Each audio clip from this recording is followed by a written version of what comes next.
साथियों नमस्कार। आप सभी का हमारे YouTube चैनल में बहुत बहुत हार्दिक स्वागत है। तो सबसे पहले जिस साथी ने हमारे चैनल को सब्सक्राइब न किया हो सब्सक्राइब कर ले और बेल आइकन को अवश्य प्रेस कर ले, जिससे सबसे पहले नोटिफिकेशन आपके पास पहुंच सके। तो चलिए दोस्तों, आज का हमारा वीडियो रहने वाला है हड़प्पा सभ्यता पार्ट 3 पर। तो साथियों, आप सभी वीडियो को ज़्यादा से ज़्यादा लाइक कर दिया करें और अपने अन्य साथियों के पास शेयर भी कर दिया करें।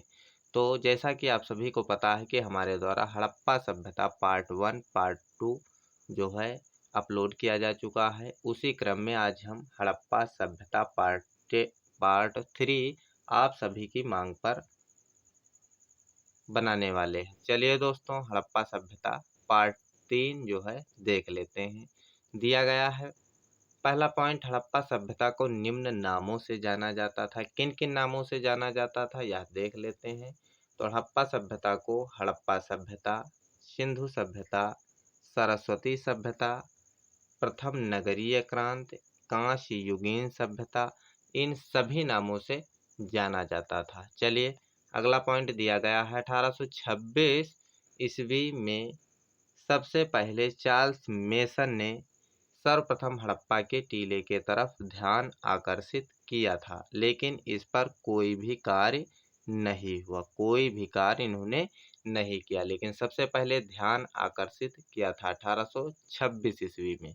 अगला पॉइंट दिया गया है 1853 से 56 में जब एन कनिंघम के नेतृत्व में कराची से लाहौर तक लाइन बिछाई जा रही थी, इसी में इस टीले से ईंटों का प्रयोग किया गया। किसका प्रयोग किया गया? ईंटों का प्रयोग किया गया। किसके द्वारा? एन कनिंघम के नेतृत्व में जब लाइन बिछाई जा रही थी रेलवे की। चलिए अगला पॉइंट दिया गया 1921 ईस्वी में सर जॉन मार्शल, जो कि भारतीय पुरातत्व एवं सर्वेक्षण विभाग के अध्यक्ष थे, के नेतृत्व में किसने? दयाराम साहनी द्वारा हड़प्पा सभ्यता की खुदाई शुरू की गई। वेरी इंपॉर्टेंट पॉइंट है। चलिए अब दिया गया है हड़प्पा सभ्यता की उत्पत्ति के बारे में प्रमुख विद्वानों के जो विचार या कथन हैं उनको देख लेते हैं। यहाँ से क्वेश्चन अक्सर बनता रहता है। जहाँ भी हिस्ट्री का पार्ट पूछा जाता है वहाँ संभावित रहता है कि यहाँ से प्रश्न बन जाए। चलिए, सर जॉन मार्शल के अनुसार जो है ये माना जाता है 3250 से 2750 ईसा पूर्व, और मैक महोदय के अनुसार अगर देखा जाए तो 2800 से 2500 ईसा पूर्व ये टाइम पीरियड माना जाता है। वहीं अगर मार्टिन हुइलर के अनुसार देखा जाए तो 2500 ईस्वी से 1500 ईसा पूर्व माना जाता है।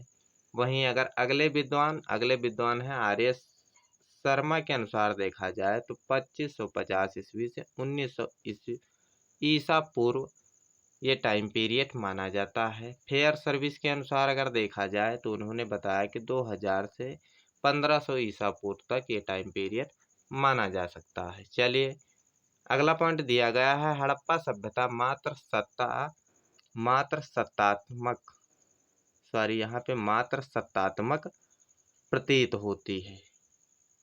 अगला पॉइंट दिया गया हड़प्पा की राजनीतिक स्वरूप का कोई स्पष्ट ज्ञान हमें प्राप्त नहीं है। अगला पॉइंट दिया गया है हड़प्पा सभ्यता में मृतकों के संदर्भ में पूर्ण समाधिकरण, आंशिक समाधिकरण तथा दाह संस्कार, ये तीनों जो प्रथाएं थी वो प्रचलित थीं। यहाँ से R37 कब्रिस्तान मिला हुआ है। तो हड़प्पा सभ्यता में पूर्ण समाधिकरण, आंशिक समाधिकरण व दाह संस्कार, ये तीनों प्रथाएं प्रचलित थी। यहीं से R37 कब्रिस्तान मिला है। अगला पॉइंट देख लेते हैं। हमारे द्वारा कम टाइम में आप सभी को बहुत सारे फैक्ट उपलब्ध कराए जाते हैं। चलिए उसी क्रम में अगला जो पॉइंट है, हड़प्पा के पुरास्थल लोथल कालीबंगा से युग्मित समाधान प्राप्त हुए हैं। युग्मित यानी जोड़े में, पति पत्नी के जोड़े में, जिनसे सती प्रथा के प्रचलन का आभास मिलता है।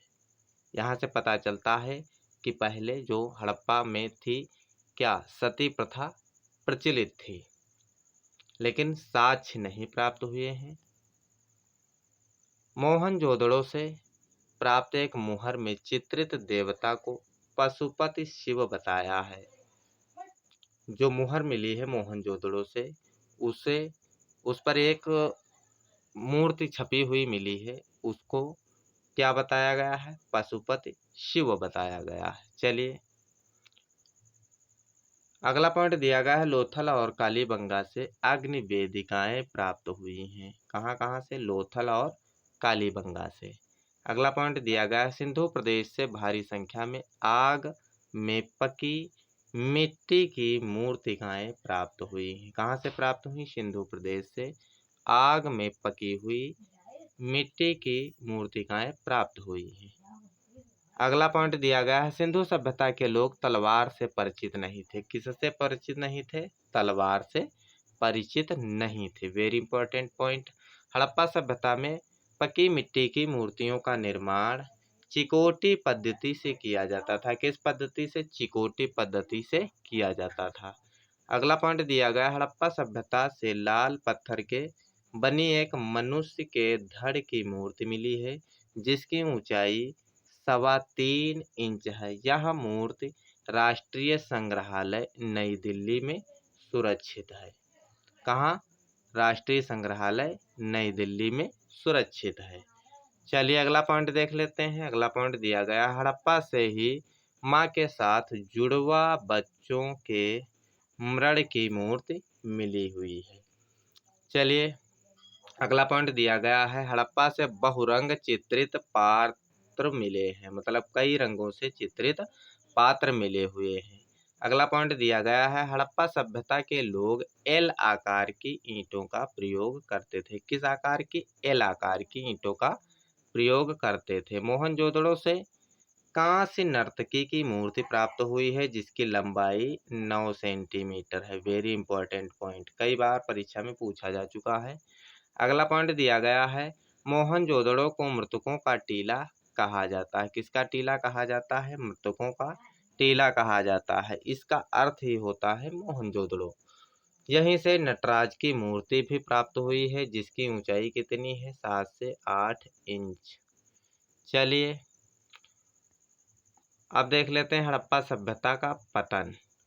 पतन के बारे में कुछ विद्वानों ने कहा है कि पतन किस कारण से हुआ है। चलिए देख लेते हैं। R.L. राइट्स के अनुसार, R.L. राइट्स ने बताया है, हड़प्पा सभ्यता का पतन विवर्तनिकी या भूकंप आने के कारण हुआ। अगले विद्वान है फेयर सर्विस। इन्होंने बताया हड़प्पा सभ्यता का पतन किससे हुआ? पारिस्थितिकी असंतुलन के कारण हुआ है। अगले विद्वान है D.P. अग्रवाल के अनुसार, हड़प्पा सभ्यता का पतन सूखा पड़ने के कारण हुआ है। D.P. अग्रवाल ने बताया कि हड़प्पा का पतन जो है वो सूखा पड़ने के कारण हुआ है। अगले विद्वान है अमल नंदा घोष तथा R.L. स्टाइन। अमल नंदा घोष व R.L. स्टाइन, इन दोनों विद्वानों के अनुसार जो है हड़प्पा सभ्यता का पतन जो हुआ है जलवायु परिवर्तन के कारण हुआ है। किसके कारण हुआ है? जलवायु परिवर्तन के कारण हुआ है। S.R. राव तथा मैक, इन दोनों विद्वानों के अनुसार कैसे हड़प्पा का पतन हुआ है? इन्होंने बताया कि हड़प्पा सभ्यता के कुछ स्थलों का पतन बाढ़ आने से हुआ है। चलिए अगले जो विद्वान हैं वो हैं केनेडी के अनुसार। केनेडी, इन्होंने बताया कि हड़प्पा सभ्यता का पतन महामारी फैलने के कारण हुआ है। यानी हड़प्पा सभ्यता में महामारी पूर्णतः फैल गई, जिससे इसका पतन हो गया है। किसके अनुसार? केनेडी के अनुसार। चलिए आज का जो अंतिम प्रश्न है वो आप सभी के लिए है। इसका जो है उत्तर आप सभी को कमेंट बॉक्स में लिखकर बताना है। क्वेश्चन दिया गया है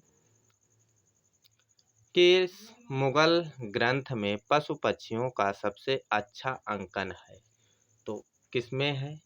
आयार दानिश, तूतीनामा, अमीर हमजा, महाभारत। तो इसका राइट उत्तर आप सभी को कमेंट बॉक्स में लिखकर बताना है। तो पिछले वाले वीडियो का जो अंतिम प्रश्न था वो था, किस शहर को नीली पोटरी के नाम से जाना जाता है।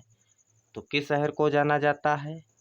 ऑप्शन थे दिल्ली, जयपुर, इलाहाबाद, लखनऊ। तो इसका राइट उत्तर ऑप्शन नंबर सेकंड था जयपुर।